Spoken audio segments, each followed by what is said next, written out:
What if the person you respected most, the one you trusted with your life, was hiding a darkness so deep, it could silence an entire town? This is the true story of Detective Laura Bennett, who spent months hunting a ghost, only to discover the monster she was chasing wasn't far-fetched. Fairfield, Ohio 2014.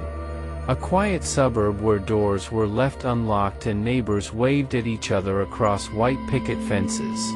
But in the fall of 2014, that peace shattered. Women were vanishing. Days later, their bodies would be discovered, carefully posed, dressed in clothes they never owned. The press called him the Silencer. All eyes turned to Tony Morris, a cab driver with a criminal past, a man who neighbors said lured women into his home, only for them to never be seen again. His fingerprints were found on a knife near one victim's body. Detectives swarmed his apartment. The whole town thought the nightmare was over. Perhaps Tony wasn't the Silencer. Next came Lucius Davidson, a man already linked to a notorious serial killer. Cold, manipulative, obsessed with control. He stalked women in grocery stores, church parking lots, even outside schools. Psychologists said he fit the profile perfectly. Fairfield believed they had found their monster again. But the real monster was even closer. Detective Laura Bennett had chased both suspects. But late at night, small details gnawed at her. Days later, her curiosity led into random searches that exposed direct and overwhelming evidence. This discovery was total betrayal sandwiched in conspiracy of silence. For Detective Laura Bennett, the men she trusted most were the monsters she had been hunting. Wind chasing. Ghost hunting. Evil doesn't always hide in shadows. Sometimes, it wears the face of the one you hold in esteem. This is the beginning of the story of the Silencer murders. It holds a hidden truth waiting to be uncovered. Subscribing to The Shadow gives you exclusive access to gripping true crime stories and deep dives into the darkest secrets. Subscribe for more. On a cold October night in Fairfield, Ohio, silence fell over the quiet suburb like a shroud. The streets were dim, lined with modest houses where porch lights flickered and curtains were drawn tight against the wind. Yet behind the tranquility, the community simmered with fear. Women had been disappearing, their bodies later found carefully staged in wooded lots and abandoned buildings. Each victim had been silenced with chilling precision, no screams reported, no neighbors awakened, as though the killer knew how to move through the town like a ghost. The case became known as the Silencer murders, a name whispered in coffee shops, school parking lots, and church basements.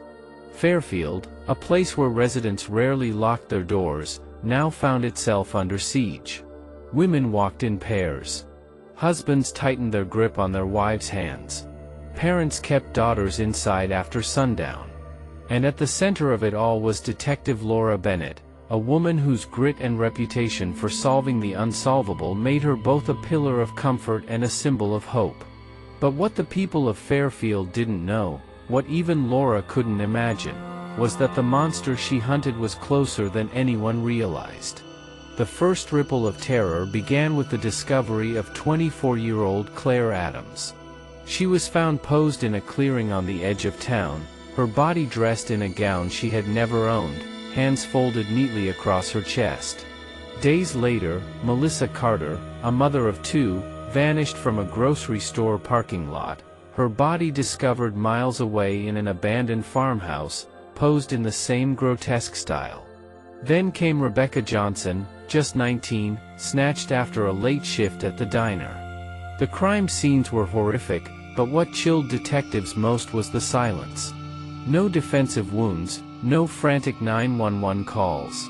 It was as if the victims never saw their killer coming. As fear rippled through Fairfield, police cast their net wide. And quickly, one man seemed to stand out, Tony Morris.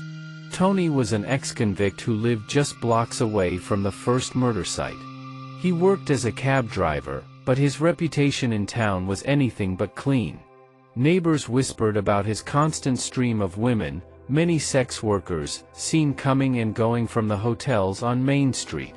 Parents warned their daughters not to ride in his cab. Rumors swirled that he had a temper, and worse, a history with the law. Police had stopped him several times for suspicious behavior.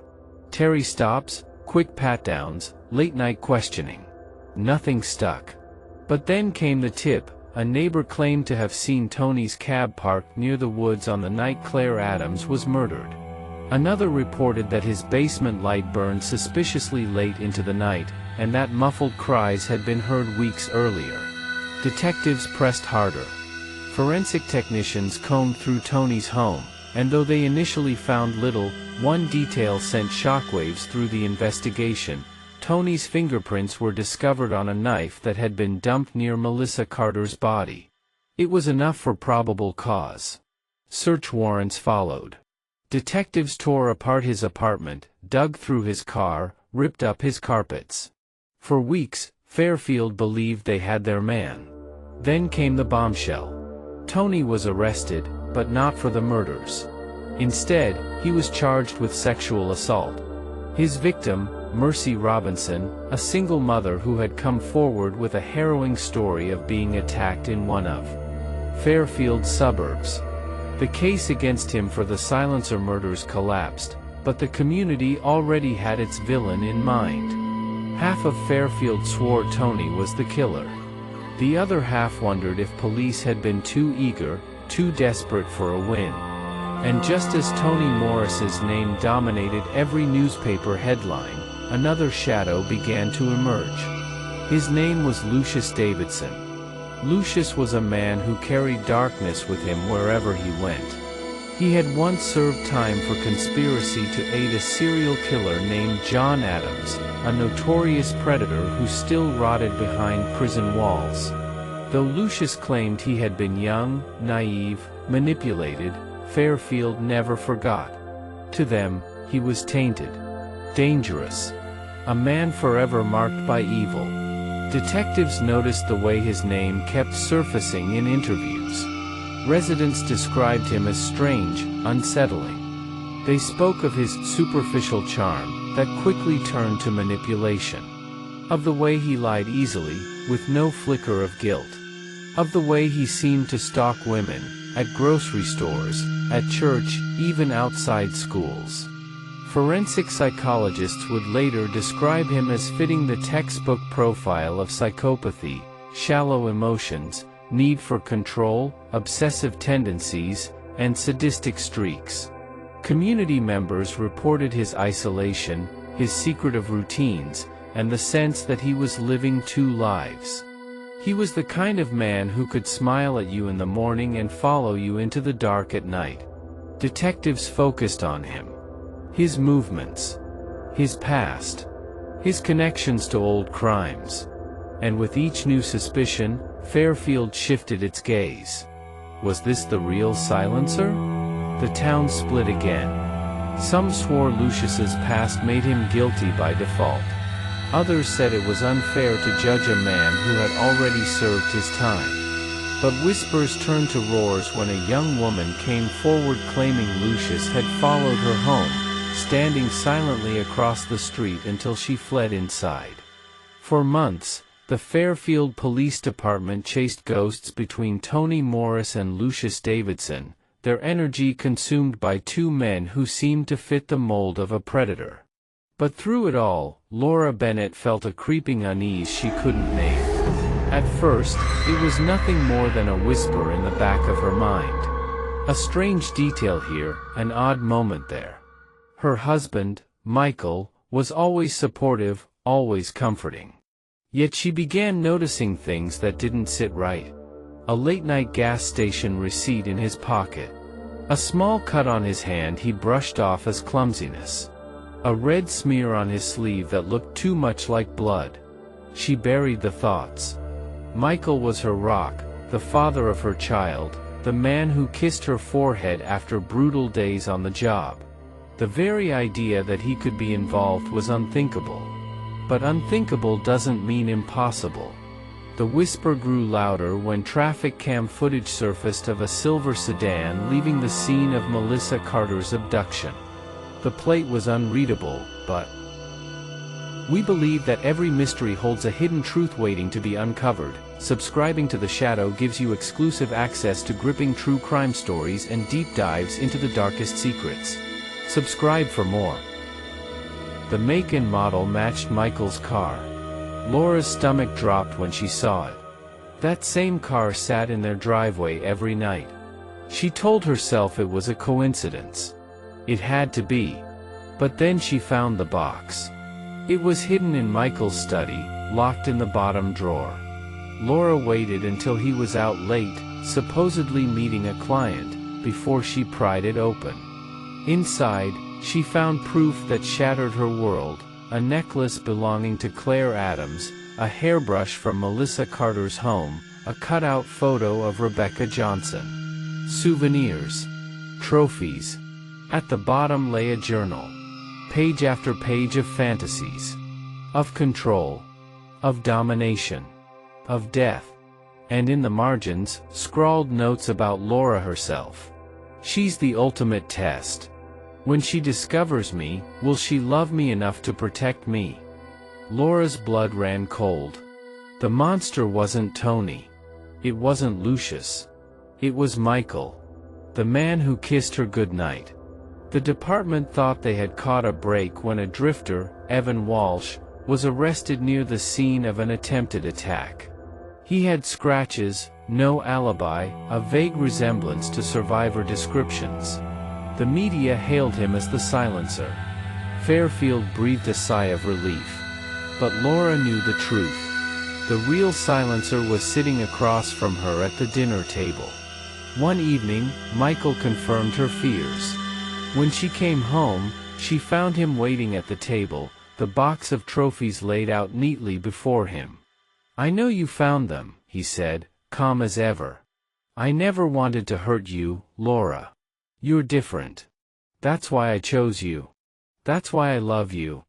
His voice was steady, almost tender. But beneath it, Laura heard the chilling reality: Michael didn't see himself as a monster. He saw himself as clever, as justified, as untouchable. And he wasn't alone. As investigators dug deeper, they discovered falsified reports, redirected leads, and planted evidence. And all of it traced back to Laura's own partner, Detective Ryan Cole. Ryan had been working with Michael all along, shielding him, redirecting suspicion toward Tony Morris and Lucius Davidson, protecting the real killer from discovery. The betrayal was almost worse than the murders. Laura's husband and her partner. The two men she trusted most. Both using her as a pawn in their twisted game. But Laura was no pawn. She wired herself, lured Michael into confession, and captured every word as he bragged about outsmarting the entire department. Ryan's downfall followed soon after, his falsified reports exposing his betrayal. The arrests shattered Fairfield. Neighbors who once pitied Laura now looked at her with horror and sorrow. Headlines screamed betrayal, detective's husband exposed as serial killer. Police officer's partner secretly aided murderer. Justice came. Michael and Ryan were sentenced to life without parole. But for Laura, the victory felt hollow. Her marriage was in ruins. Her trust was destroyed. Her career tainted by whispers of complicity. Nights were the worst. She would lie in bed, remembering the warmth of Michael's arms, the sound of his voice, the way he made her feel safe, all while knowing that same man had walked into the night and strangled women without remorse. The collapse of her world was absolute. She had chosen justice, but at the highest cost imaginable. For Fairfield, the lesson was chilling. Evil wasn't always a shadow in the woods or a face in a mugshot. Sometimes, it was the person pouring your morning coffee. The one who kissed you before bed. The one who whispered, "I love you," while planning their next kill. Detective Laura Bennett had hunted a ghost. She had pursued Toni Morris. She had chased Lucius Davidson. But the real silencer had been beside her all along. And in the silence that followed, only one truth remained. Evil can hide in plain sight, even in the eyes of the one you love most. With her world collapsing, Laura wired herself, capturing Michael's confession. He bragged about outsmarting the entire department. The unraveling of Ryan's and Michael's betrayal sent both men to prison for life. But for Laura, justice came at the highest price. She had loved a killer. She had slept beside evil. Laura lives in regrets for choosing a soulmate who has no value for human life and kills for fun. Love has gone sour. Irretrievably. What is left for her is teardrops for the heartbreak. And she would never trust the silence again. Until next time, keep your eyes open. Because the truth can be deadly. We believe that every mystery holds a hidden truth waiting to be uncovered. Subscribing to The Shadow gives you exclusive access to gripping true crime stories and deep dives into the darkest secrets. Subscribe for more.